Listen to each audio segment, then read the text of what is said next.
Hope that you all are well. It's good to be with you. The next two Tuesday videos I'm going to be sharing on the topic of practicing the image of God in one another. And I think this is a really important topic for us to reflect on together.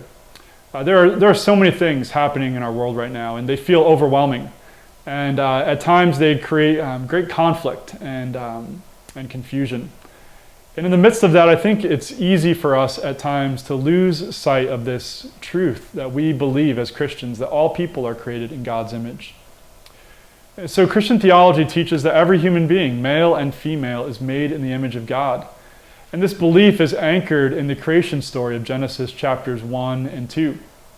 And God has created the heavens and the earth and filled the earth with water and land and plants and animals of every kind. And we arrive at this point where God creates humanity.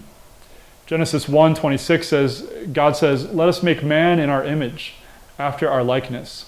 So God created man in his image. In the image of God, he created him. Male and female, he created them. But some chapters later, this idea is reinforced in the story of Noah and the flood in Genesis chapter 9. So the floodwaters have receded and Noah has emerged from the ark, and God engages in the act of making covenant with Noah. In Genesis 9:6, God says to Noah in the process of this covenant making, "Whoever sheds human blood, by humans shall their blood be shed. For in the image of God has God made mankind." Now, there are a number of things that can be said, that can be extracted from this idea that we are created in God's image. The piece I'd like to focus on today and next week is the inherent value and worth that this instills within every single human being. And I want to encourage us to think about the way that that impacts and shapes how we live in relationship with one another. This biblical concept of being made in the image of God has a unique place in the world of the ancient Near East. Now, it's not unique in the sense that other ancient Near Eastern documents didn't use this phrase, but it's unique in the way in which this phrase is used. In the ancient Near East, it would have been more common to use this phrase, image of God, to describe someone like a king, someone like Pharaoh in Egypt, a ruler who represented to their people or was a kind of a physical manifestation of their deity on earth. And in many cases, I would imagine those rulers who were seen as the image of their God used that authority and power abusively and in corrupt ways. But in the Genesis creation narrative, which stands apart from other ancient Near Eastern documents, this idea of being created in the image of God stands unique. In that, all people are created in God's image. And so we all collectively share this responsibility to serve as representatives of God in the midst of his creation. Also in Genesis 1, we see this expression used prior to the development of distinct ethnic groups. In the earlier sections of Genesis 1, before humanity is created, God creates the different animal groups, the fish of the sea, the birds of the air, and the creatures of the land. And in each of those acts of creation, the author of Genesis describes how those groups of animals were created each according to their kind, expressing this idea that there were many different kinds of fish and birds and animals. But that phrase isn't used descriptively in the process of God creating humanity. In other words, there's one humankind, one race that God creates. And some chapters later, as the story of Genesis unfolds, and the first man and woman have children and grandchildren and subsequent generations come forth, humanity does begin to develop and move to different parts of the world and lay the foundation for the different ethnic groups that we see in our world today. But in the original creation story, when the image of God terminology is used, it's used to describe all human beings, which gives us some understanding of just how deeply distorted the scriptures have been made at times to justify things like institutionalized slavery, even in our own nation's past. And so we believe that all people are created in God's image. But what do we do with this belief? There is a deep correlation between our beliefs and our actions. And to divide the two is problematic in so many ways. And James writes that faith without works is dead. reflecting that deep connection between faith and action. John, in his first epistle, 1 John, writes, "Dear children, let us not love simply with words and talk, but with actions and in truth." And so I want to invite us today and next week to think about the relationship between this belief that we have, that all people are created in God's image, and how we live in relationship with one another. I recognize that sin often disrupts the connection between belief and practice. And sometimes it does this in ways that we can't see, ways that we're oblivious to in our own lives. Sin can often lead us to functionally, and by that I mean in the way we live and our practice, to replace the values of Jesus with values that are not of Jesus. And we might proclaim kingdom values, but in our practice, we demonstrate something different. This is part of the issue that Jesus encountered with the Pharisees of his time. People who are practicing an outward form of righteousness, but not addressing inner righteousness, their heart before God and their hearts before one another. And so in order to reorient ourselves to the values of Jesus, we need to learn how to recognize the other values that are at play in our lives, which stand in conflict with the values of Jesus. And one example that comes to mind is the value of consumerism. That is a big part of the culture and society that we live in. And consumer values are often, if not always, in conflict with kingdom values. Let me share an example of how that might play out. Imagine you're out to dinner with family or friends at a restaurant and you're looking forward to a great evening out. And the waiter or waitress that's assigned to your table for that night is just not on their A game that particular evening. They're inattentive, they're oblivious to your needs, they're slow in their service. And you can just feel yourself getting angry with that person throughout the course of the night. Maybe you go so far as to call a manager over and to that manager to chew that waiter or waitress out and make sure that they get some kind of consequence for their poor behavior. Or maybe you express your anger by your tip. Maybe you don't even leave a tip. Or maybe what you leave is just so small that it's an insult to that individual. Now in a situation like that, it's right to feel a bit angry and such. But our Christian theology calls us to a deeper understanding of who this person is before us. They're not simply a human being who's there just to serve us, and that's the fullness of who they are. But Christian theology invites us to see the whole person, to ask questions like, why is that waiter or waitress having an off night? What's really going on in their life? And when we start to ask questions like that, we begin to realize there's more to the story than just our consumer values and our customer is always right expectations. There are deeper examples than this. One that comes to mind is the tragic example of children who are sold into slavery. Sometimes situations that involve sexual slavery, where the identity and the value and the worth of that child is reduced to such a degraded level that people who are certainly not operating out of an understanding of who they are or who the other is are willing to take advantage of an innocent one in such an awful way. In both instances, although in drastically different ways, the other is being treated as an it.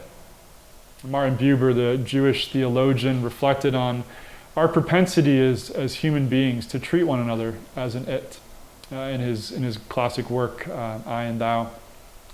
And in that book, he points to this propensity we have when we don't recognize the image of God in the other, to label the other as an it. We can do that in a lot of different ways. We might label someone because they have different political ideologies than we have. We might label someone because of mistakes they've made. We might label someone because of an interaction we had with them that didn't go the way we would have liked it to. We might label someone because of their ethnic background. We might label someone because of their socioeconomic status or their gender. There are a multitude of different ways in which we label people. And when we label someone, whether we realize we're doing it or not, we're failing to recognize the image of God in that individual. And we're failing to treat that individual as the whole person that they are.